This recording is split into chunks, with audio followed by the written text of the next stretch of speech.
अस्सलाम वालेकुम स्टूडेंट्स, कैसे हैं आप सब। उम्मीद है कि आप सब खैरियत से होंगे। FSc part 1 bio chapter number 4 आज हम डिस्कस कर रहे थे पहले प्रीवियस लेक्चर्स में। और आज हम देखेंगे structure of a generalized cell, जिसमें हमारे पास टॉपिक है माइटोकॉन्ड्रिया। तो स्टूडेंट्स, अगर हम माइटोकॉन्ड्रिया की बात करें तो ये एक इम्पोर्टेंट ऑर्गेनेली है सेल की, और इसका अपना ही स्ट्रक्चर है और फंक्शन है। इसके शेप और साइज़ की सेल की जो फिजियोलॉजिकल एक्टिविटी है उसके मुताबिक ही होती है।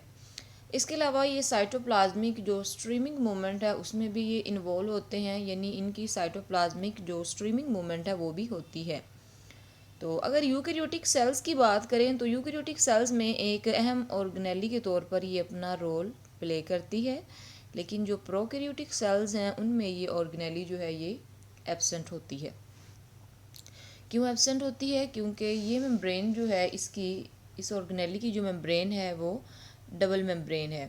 तो डबल मेम्ब्रेन होने की वजह से प्रोकैरियोटिक सेल्स जो हैं उनमें ये एब्सेंट होगी। और इसके अलावा क्योंकि ये मेम्ब्रेन बाउंड ऑर्गेनेली है और इसको कंपाउंड माइक्रोस्कोप में स्टडी किया जाता है। ठीक है, जब कंपाउंड माइक्रोस्कोप में इसको स्टडी किया गया तो इसको अच्छी तरह से स्टडी नहीं किया गया, तो इसका स्ट्रक्चर जो था वो हमें रॉड्स, वेजिकल्स और फिलामेंट्स की शक्ल में नज़र आया। इसके अलावा बाद में फिर इसको इलेक्ट्रॉन माइक्रोस्कोप में इसको देखा गया।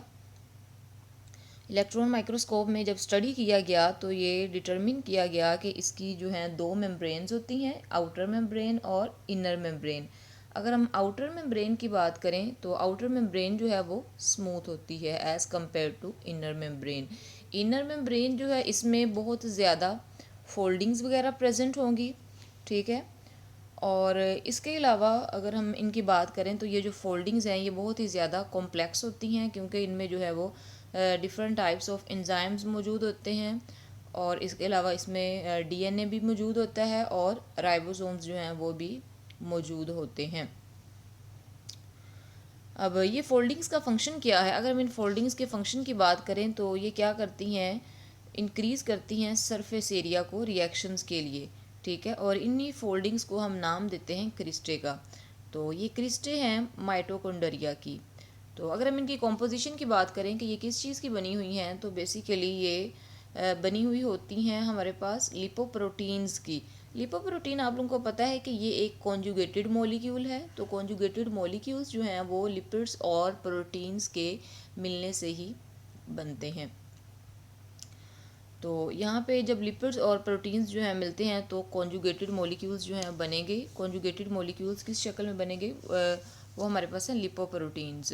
और अगर हम इनकी बात करें तो इनके ये जो सरफेसेस आप लोगों को नज़र आ रही हैं ये नोब लाइक स्ट्रक्चर्स होते हैं, जिनको हम F1 पार्टिकल्स का नाम देते हैं या फिर F0 भी कहते हैं। इसके अलावा इनमें डिफरेंट टाइप्स ऑफ एंजाइम्स जो हैं वो अवेलेबल होते हैं।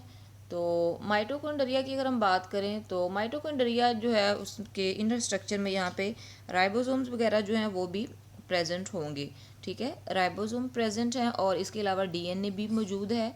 तो इट्स मीन्स डैट कि इनमें ट्रांसक्रिप्शन हो सकती है। ट्रांसक्रिप्शन का क्या मतलब है कि इनसे मैसेंजर आरएनए की सिंथेसिस जो है वो हो सकती है, यानी डीएनए से जो है वो मैसेंजर आरएनए का जो प्रोसेस है वो हो सकता है। और इसके अलावा प्रोटीन्स भी बना सकते हैं क्योंकि इसमें राइबोसोम्स प्रेजेंट हैं। ठीक है, अगर प्रोटीन्स बना सकते हैं तो इस प्रोसेस को हम ट्रांसलेशन का नाम देंगे। इसके अलावा इनके बारे में ये कहा जाता है कि ये सेल की एनर्जी को सेल को भी एनर्जी प्रोवाइड करता है, और इसके अलावा इसकी अपनी भी जितनी एनर्जी की रिक्वायरमेंट्स होती हैं उनको भी ये ऑर्गेनेली जो है वो फुलफ़िल करती है। इसके अलावा जैसे कि यहाँ पे आप लोग देख सकते हैं कि स्पेंट एनर्जी का मतलब ये है कि खुद ये एनर्जी जो इस्तेमाल करते हैं, स्पेंड करते हैं, और एज अ रिज़ल्ट जो सेल को एनर्जी चाहिए होती है वो भी ये प्रोवाइड करते हैं। तो सेल में क्या होता है, जो एडिनोसिन डाइफास्फेट जो है मींस स्पेंट एनर्जी जो है वो एडिनोसिन डाइफास्फेट की शक्ल में मौजूद होती है, और जब उसके साथ इनऑर्गेनिक फास्फेट मिलता है तो एज अ रिएक्शन रिज़ल्ट क्या होगा, एटीपी की फॉर्मेशन होगी। अब ये जो एटीपी है ये further different types of reactions के लिए फर्दर यूज़ हो जाएगी। तो लेक्चर को हम दोबारा से रिवाइज कर लेते हैं स्टूडेंट्स। आज के लेक्चर में हमने पढ़ा कि माइटोकॉन्ड्रिया जो है वो क्या है। तो तो अगर हम बात करें माइटोकॉन्ड्रिया की, तो माइटोकॉन्ड्रिया जो है ये वेरी इंपॉर्टेंट ऑर्गेनेली है यूकैरियोटिक सेल्स की, क्योंकि ये इन्वॉल्व होती है एनर्जी की सिंथेसिस में, यानी माइटोकॉन्ड्रिया को पावर हाउस ऑफ सेल भी कहा जाता है। इसके अलावा जब माइटोकॉन्ड्रिया को कंपाउंड माइक्रोस्कोप में स्टडी किया गया तो इसके जो स्ट्रक्चर्स थे वो हमें वेसिकल्स, रोड्स और फिलामेंट्स वगैरह की शक्ल में शो हुए। और इसके बाद जब इलेक्ट्रॉन माइक्रोस्कोप में स्टडी किया गया तो इन्होंने एक कम्प्लेक्स मॉर्फोलॉजी जो है शो की, और उनके नंबर, शेप और इंटरनल स्ट्रक्चर्स जो हैं वो वेरी करते हैं। और माइटोकॉन्ड्रिया जो है ये डबल मेम्ब्रेन बाउंड ऑर्गेनेली है। इसके पास दो मेम्ब्रेन्स होती हैं, आउटर मेम्ब्रेन और इनर मेम्ब्रेन। अगर आउटर मेम्ब्रेन की बात करें तो ये स्मूथ होती है, और इसके अलावा जो इनर मेम्ब्रेन है उसमें इनफोल्डिंग्स होती हैं जो कि इनर चैम्बर्स की शक्ल में होती हैं, जिसको हम नाम देते हैं माइटोकॉन्ड्रियल मैट्रिक्स का। अब ये जो इनफोल्ड्स हैं ये फर्दर क्या बनाती हैं, क्रिस्टे बनाती हैं।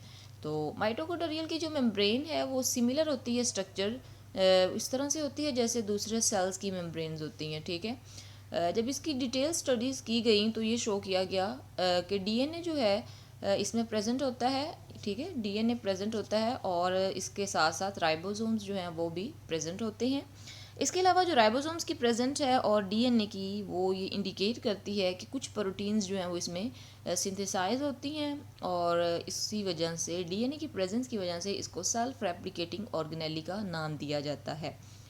तो जो इनर सरफेस है क्रिस्टे की इन द माइटोकॉन्ड्रियल मैट्रिक्स में, हम कह सकते हैं कि जो क्रिस्टे की इनर सरफेस है उसके पास क्या होता है, स्मॉल नोव लाइक स्ट्रक्चर्स होते हैं जिसको हम F1 पार्टिकल्स का नाम देते हैं।